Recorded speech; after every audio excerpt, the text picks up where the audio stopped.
അത് ആ ഏജിൽ ആ കുട്ടി ആയിരുന്നെങ്കിൽ എങ്ങനെ ചെയ്യും? അപ്പോൾ അതൊക്കെ എന്ന് പറയുന്നത് ഒരു മാജിക്കാണ് ഓൺ സ്ക്രീനിൽ ചെയ്യുന്നത്. ഒരു ദൈവ അനുഗ്രഹം തന്നെയാണ്. കൽപ്പനാമരാണെങ്കിലോ? മിനുവിൻ്റെ ആണെങ്കിൽ എനിക്ക് പറയാനുള്ളത് തമിഴിലെ ക്യാരക്ടേഴ്സാണ്. ഫസ്റ്റ് മൂവി ചിന്ന വീട്, തമിഴ് ഫസ്റ്റ് മൂവി ചിന്ന, അത് മിനുവിനും യങ് ആയിരുന്നു. ആ സമയത്ത് ഒരു വൈഫായിട്ട് അഭിനയിക്കുക, അതിനകത്തൊരു ക്യാരക്ടർ എന്ന് പറയുമ്പോൾ ഒരു വണ്ണമുള്ള വൈഫ്, ഭർത്താവിന് അക്സെപ്റ്റ് ചെയ്യാൻ പറ്റാത്തൊരു വൈഫാണ്. അപ്പോൾ അതൊക്കെ എനിക്ക് കാണുമ്പം ആ ക്യാരക്ടറായിട്ട് മാറുകയാണ്. ആ ക്യാരക്ടറായിട്ട് മാറുമ്പം അതൊക്കെ ഒരു ട്രെയിനിങ് ഇല്ലാതല്ല നമ്മൾ ആക്ടിങ് സ്കൂളിൽ പോകുന്നതോ ഇതൊന്നും ഇല്ലാതെ പെട്ടെന്ന് വരുമ്പോൾ എങ്ങനെ ഇവർക്കിത് ചെയ്യാൻ പറ്റുന്നു എന്ന് തോന്നിയിട്ടുണ്ട്. എല്ലാവരും ചെറുപ്പത്തിൽ പറയുമ്പോൾ നല്ല സിനിമയായിരുന്നു, പക്ഷെ നമ്മളിപ്പം അറിവായിട്ട് അത് കാണുമ്പോഴാണ്, ആക്ടിങ്ങിൽ വരുന്നു എന്ന് പറഞ്ഞ് നമ്മളത് കാണുമ്പോഴാണ് അതിൻ്റെ ഒരു നമുക്ക് മനസ്സിലാവുന്നത് എന്ത് പാടാണ്. കാർത്തൂൻ്റെ എനിക്കിപ്പം ഇഷ്ടപ്പെട്ട കഥാപാത്രം എന്ന് പറയുന്നത്, കാർത്തു തമിഴിൽ വായ്ക്കൊഴുപ്പ് എന്ന് പറഞ്ഞൊരു മൂവി ചെയ്തു. അപ്പോൾ അതിനകത്ത് ഹീറോയിനായിട്ടാണ് ചെയ്തത്. അപ്പോൾ അതൊക്കെ കാണുമ്പോൾ ഞാൻ ഈ ഏജിൽ ഇരിക്കുന്ന പോലെ തോന്നും. കാർത്തു അപ്പോൾ എന്നെക്കാട്ടിൽ യങ് ആയിരുന്നു. അതെ, എനിക്ക് ബേസിക്കലി ഞാൻ വല്യമ്മയെ പോലെയാണ് കാണാൻ. അപ്പോൾ എനിക്ക് അതുപോലെ കാണും, മക്കളെ പോലെ ഇരിക്കുന്നത്. അപ്പോൾ അതിനകത്ത് ഡാൻസ് ഒക്കെ കാണുമ്പം എന്ത് എനർജറ്റിക് ആയിട്ടാണ് ചെയ്യുന്നത്. അപ്പം എനിക്ക് അപ്പോൾ തോന്നിയിട്ടുണ്ട്, ട്രെയിനിങ് ഇല്ലാതെ വന്ന് ചെയ്യുമ്പം അപ്പോഴേ പ്രൊഫഷണലിസം ഉണ്ട്. അപ്പോൾ എനിക്ക് അതാണ് കാർത്തൂൻ്റെ വായ്ക്കൊഴുപ്പ് തമിഴ് മൂവി. ചോദിച്ചിട്ടുണ്ടോ അന്ന് ഇതൊക്കെ എങ്ങനെ ചെയ്ത് ഫലിപ്പിച്ചു? ഇല്ല, ഞാൻ എനിക്ക് ചോദിക്കാൻ പേടിയാ.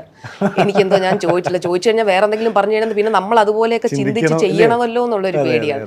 അവിടെ ഞാൻ ചോദിച്ചിട്ടില്ല. പക്ഷെ എനിക്ക് തോന്നിയിട്ടുണ്ട് ഇവർ എങ്ങനെ ചെയ്യും. അപ്പം ഞാൻ ചോദിച്ചിട്ടുണ്ട്, ഞാൻ ചെയ്യുന്നതിൽ എന്തെങ്കിലും തെറ്റുണ്ടോ? അപ്പം എനിക്ക് പറഞ്ഞു തരും, ഇങ്ങനെയൊക്കെ ചെയ്താൽ മതി. എനിക്ക് പറയും. എനിക്ക് അങ്ങനെ കോൺഫിഡൻസ് ഇല്ലാത്ത സമയത്ത് ഞാൻ ചോദിക്കുകയാണെങ്കിൽ എനിക്ക് പറഞ്ഞു തരും. അല്ലാതെ ഇവരെങ്ങനെ ചെയ്തു ഞാൻ ചോദിച്ചിട്ടില്ല.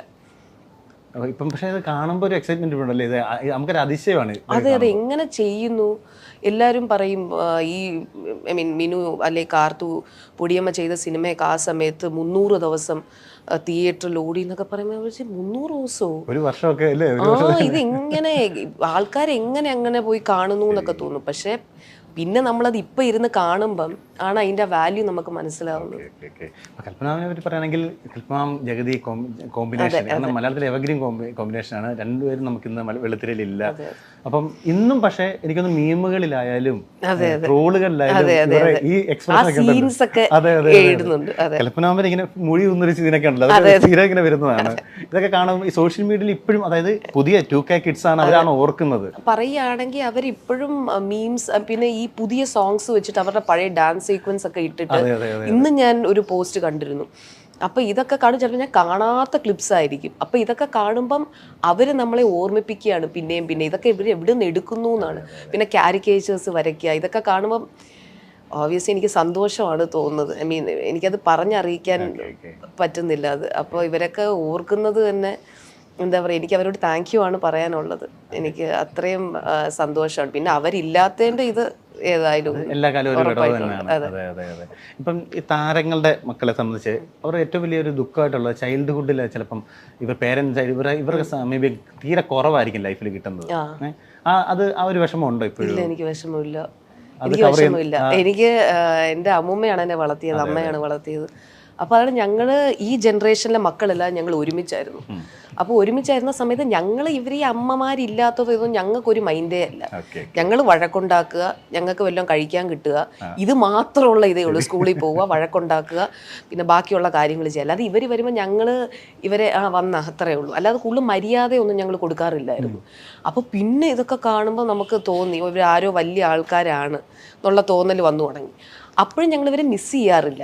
ഞങ്ങൾക്ക് ഞങ്ങളുടെ കസിൻസും അമ്മയുണ്ടോ, സ്കൂളിൽ പോയി വല്ലതും ചോക്ലേറ്റ് ഒക്കെ കിട്ടിയോ, ഇത്രയേ ഉള്ളൂ. അല്ലാതെ ഇവരെ മിസ് ചെയ്യുന്നതോ ആ ഒരു അഫെക്ഷനോ അങ്ങനെ ഇല്ല. അങ്ങനെ തോന്നിയിട്ടില്ല. അവരെ മിസ് ചെയ്യുന്ന പോലെ അങ്ങനെ തോന്നിയിട്ടേ ഇല്ല ഞങ്ങൾക്ക്. അതെ, സാധാരണ അങ്ങനെ ഞങ്ങൾക്ക് ദുഃഖം ഞങ്ങൾ പറഞ്ഞാണ് പഠിപ്പിച്ചിട്ടുള്ളത്. മക്കളെ ഇവരിങ്ങനെ ഷൂട്ടിങ്ങിന് പോവുകയാണ്, അല്ല നമുക്ക് ഇവരെ സിനിമയിൽ കാണുന്ന സന്തോഷമാണ്. അപ്പം ഈ സിനിമയാണ്, അപ്പം നമുക്ക് സ്കൂളിലൊക്കെ പോയിട്ട് പറയാമല്ലോ ഈ സിനിമയാണ് ചെയ്യുന്നത്, അങ്ങനെ ഒരു ഇതേ ഉള്ളൂ. അല്ലാതെ ആ ഒരു വിഷമമേ തോന്നിയിട്ടില്ല. നമ്മൾ ഇന്റർവ്യൂ നമ്മുടെ അമ്മമാരെ പേരുകളുടെ കാര്യം പറഞ്ഞു.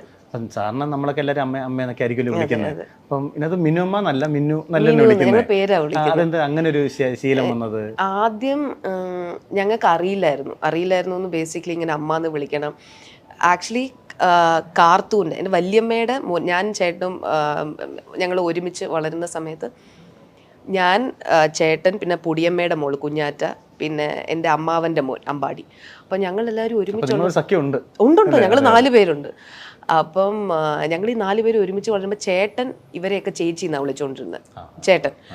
അപ്പം അത് തിരുത്തിയില്ല. അപ്പം ഞങ്ങളെല്ലാവരും ചേച്ചിന്നായി. അപ്പം ഞങ്ങൾക്ക് അറിഞ്ഞുകൂടെ ഇവരെന്താണ് ആരാണെന്ന്. അപ്പം നമ്മൾ കാണുമ്പോൾ ചേച്ചി അത്രയേ ഉള്ളൂ, കൂടുതൽ അടുത്തൊന്നും അങ്ങനെ പോകില്ല. ഞങ്ങൾക്ക് പേടിയാ, ചിലപ്പോൾ ദേഷ്യപ്പെടും. ദേഷ്യം കണ്ണൊക്കെ ഉരുട്ടി കാണിക്കും. പിന്നെ നമ്മൾ കൂടുതൽ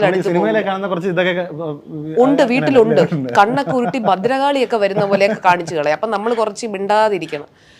പറഞ്ഞാൽ കേട്ടില്ലെങ്കിൽ കാർത്തുമൊക്കെ ഇങ്ങനെ കണ്ണുരുട്ടി ഇങ്ങനെ കാണിക്കുമ്പോൾ പേടിയാവും. അപ്പം ഇത് കഴിഞ്ഞ് കഴിയുമ്പോഴത്തേക്കും ഒരു ഏജ് ആയപ്പോഴത്തേക്കും പിന്നെ നമ്മൾ ഇവരെ വീട്ടിൽ വിളിക്കുന്ന പേര് ഞങ്ങൾ അങ്ങ് വിളിക്കാൻ തുടങ്ങി. കലമോളെ എന്നുള്ള ഞങ്ങൾ കാർത്തൂന്നാക്കി, മിനിമോളെ എന്നുള്ള ഞങ്ങൾ മിനുന്നാക്കി, പൊടിമോളെ എന്നുള്ള ഞങ്ങൾ പൊടിയമ്മ എന്നാക്കി. അപ്പൊ അതിൽ കുറച്ച് ബഹുമാനം കൊടുത്തു പൊടിയമ്മയ്ക്ക്. ബാക്കിയുള്ളവർക്ക് പേര് അതെ ഇച്ചിരി കുറച്ച് എക്സ്ട്രാ പേടി ഉണ്ടായിരുന്നു. അപ്പൊ അത് കാരണം പൊടിയമ്മയെ മാത്രം പൊടിയമ്മ എന്ന് വിളിച്ചു. അങ്ങനെ വിളിച്ചു.